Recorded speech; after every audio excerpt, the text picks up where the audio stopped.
అలాగే.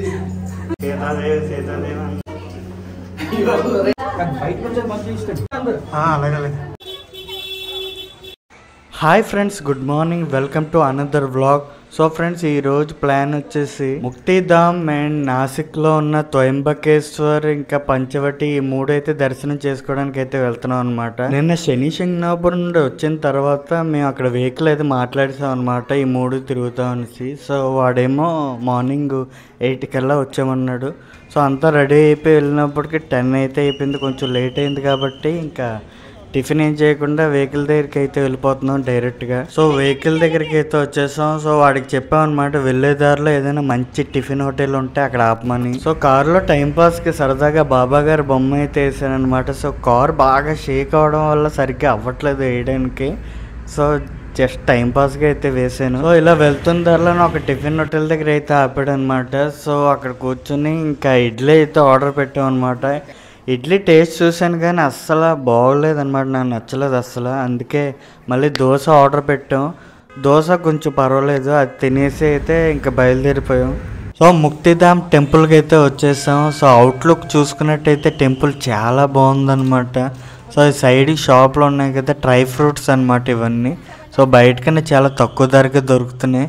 సో ఇక టెంపుల్ లోపలికి అయితే వెళ్ళిపోతున్నాం. కానీ లోపలైతే వీడియోస్ ఫొటోస్ నాట్ అలౌడ్ అంటే అస్సలు.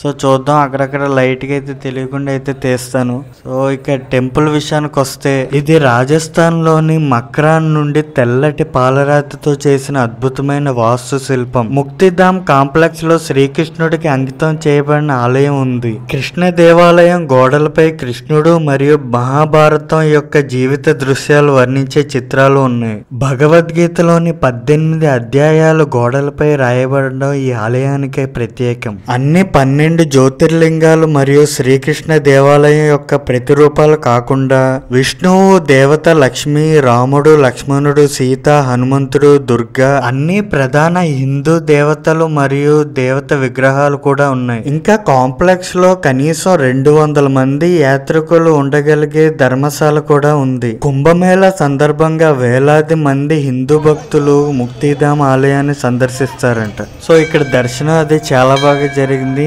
నెక్స్ట్ మనం త్రయంబకేశ్వర్కి అయితే వెళ్తున్నాం అనమాట. సో జర్నీ ఒకటి అస్సలు బోర్ తగలట్లేదు అనమాట. ఈ క్లైమేట్ వల్ల చాలా ఎంజాయ్ చేస్తూ అయితే వెళ్ళిపోతున్నాం.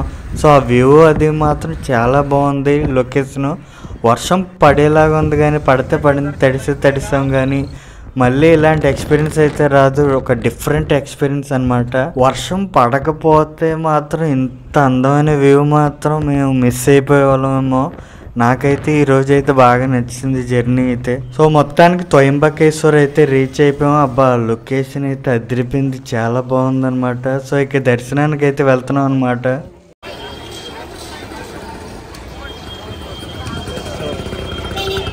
దర్శనానికి వెళ్లే ముందు ఈ త్రయంబకేశ్వర స్థల పురాణం గురించి తెలుసుకుందాం. కొన్ని యుగాలకు పూర్వం ఈ ప్రదేశం అంతా ఋషులు, సాధువులకు నివాస ప్రాంతంగా ఉండేది. సప్త ఋషుల్లో ఒకరైన గౌతమ మహర్షి తమ ధర్మపత్ని అహల్యతో కలిసి ఇక్కడ జీవించి ఉండేవారు. ఒకానొక సమయంలో ఈ ప్రదేశం కరువు కాటకాలతో అల్లాడింది. ఆ సమయంలో గౌతమ మహర్షి తమ తపోశక్తిని దారబోసి ఒక సరస్సును సృష్టించాడు. అహల్యతో పాటు మిగిలిన ఋషిపత్నులు ఆ సరస్సులో నీటిని ఉపయోగించుకునేవారు. కానీ వారిలో గౌతమ మహర్షి పట్ల, అహల్య పట్ల అసూయ ద్వేషాలు పెరిగి భక్తులను కూడా అలాంటి సరస్సునే నిర్మించమని వారు బోరు పెట్టారు. అప్పుడు ఋషులందరూ గణేశుని గురించి తపస్సు చేయగా ప్రత్యక్షమైన వినాయకుడు వరంగా ఏం కావాలో అని అడగగా వారు గౌతమ మహర్షి దగ్గర ఉన్న గోవు చనిపోయేటట్లు చేయమంటారు. అది పాపం అని చెప్పినా వారు వినకుండా అదే వరం కావాలని పట్టుపడతారు. దాంతో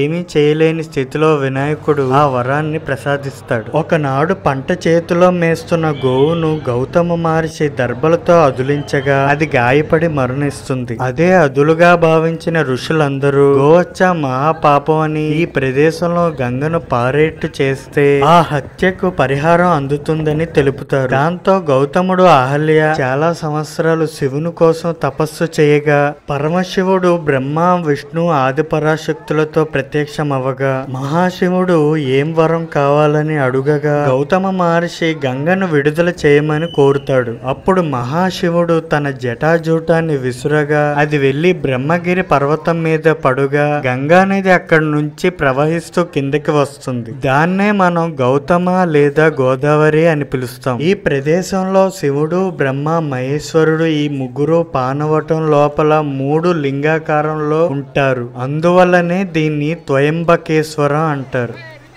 ఇక స్టోరీ వచ్చేసి ఇది. నెక్స్ట్ మనం పంచవటికి అయితే వెళ్తున్నాం అనమాట. సో దారిలో అన్ని తినేసి ఇక బయలుదేరిపోవడమే.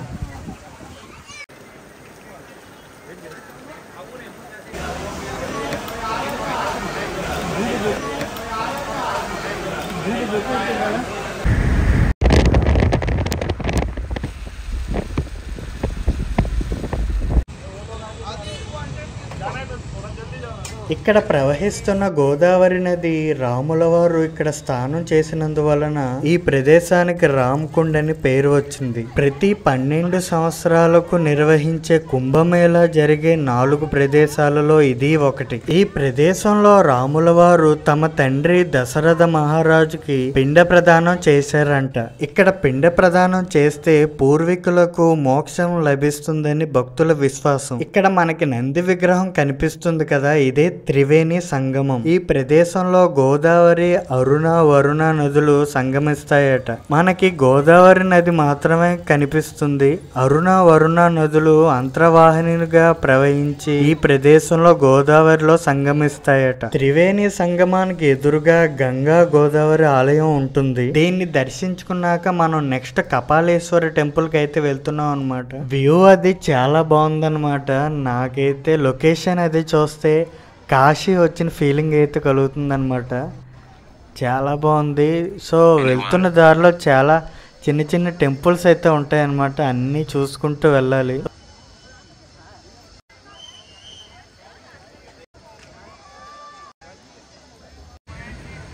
సో ఇక్కడ హనుమంతుడి విగ్రహం కూడా చాలా బాగుందన్నమాట. సో ఇక్కడ వచ్చేసరికి మనకి అర్ధనారీశ్వరుడు టెంపుల్ అయితే ఉంది. చూడండి ఎంత అందంగా ఉందో. సో ఇలా అన్ని చూసుకుంటూ కపాలేశ్వర టెంపుల్ కి అయితే వచ్చేసాం అనమాట. ఇదే కపాలేశ్వర ఆలయం. ఇది చాలా పురాతనమైన ఆలయం. ప్రతి శివాలయంలో కనిపించే నందీశ్వరుడు ఈ ఆలయంలో కనిపించడు. బ్రహ్మదేవుడు తనను తోలునాడుతూ ఉండడంతో మహాశివుడు బ్రహ్మదేవుడు తలను నరికేశాడు. దీనితో మహాశివునికి బ్రహ్మహత్య పాతకం చుట్టుకుంది. తనకు సోకిన బ్రహ్మహత్యా దోషం తొలగించేందుకు వివిధ ప్రదేశాల్లో తిరుగుతూ గోదావరి నది ఒడ్డున ఒక నంది బ్రహ్మహత్యా పాతకం నుంచి విముక్తి పొందటం చూశాడట. దాన్ని గురువుగా భావించిన మహాశివుడు కూడా బ్రహ్మహత్యా పాతకం నుండి విముక్తి పొందాడట. శ్రీ మహావిష్ణువు కోరిక మేరకు మహాశివుడు ఈ ప్రదేశంలో కపాలేశ్వరుడుగా వెలిశాడని అప్పుడు మహాశివుడు నందితో ఇలా అన్నాడట, నేను నిన్ను గురువుగా భావించాను కాబట్టి ఈ ప్రదేశంలో నా ఎదురుగా నువ్వు కూర్చోవద్దు అని. అందుకే ఆ ఆలయంలో మహాశివుడు ఎదురుగా నందీశ్వరుడు ఉండడు. ఈ ఆలయాన్ని దర్శించడం వల్ల 12 జ్యోతిర్లింగాల దర్శనం ఫలితం లభిస్తుంది. ఇక్కడ దర్శనం అయిపోయాక నెక్స్ట్ మనం సీతా గుహకి అయితే వెళ్తున్నాం అనమాట. ఇదే సీతా గుహ. వనవాస కాలంలో ఈ గుహలోని శివలింగాన్ని సీతాదేవి పూజించేదట. సీతాదేవి బంగారు లేడిని చూసి దాన్ని తీసుకురమ్మని రాముల వారికి కోరడంతో అప్పుడు రాముల వారు సీతాదేవిని గుహలో ఉంచి లక్ష్మణుడిని కాపలాగా ఉంచి వెళ్ళాడట. ఆ తరువాత సీతాదేవి కోరిక మేరకు లక్ష్మణుడు రాముల వారి కోసం వెళ్ళారు. అలా సీతాదేవి ఈ గుహలో ఒక రాత్రి ఒక పగలు ఉందంట. అందుకే దీన్ని సీతా గుహ అని పిలుస్తారు.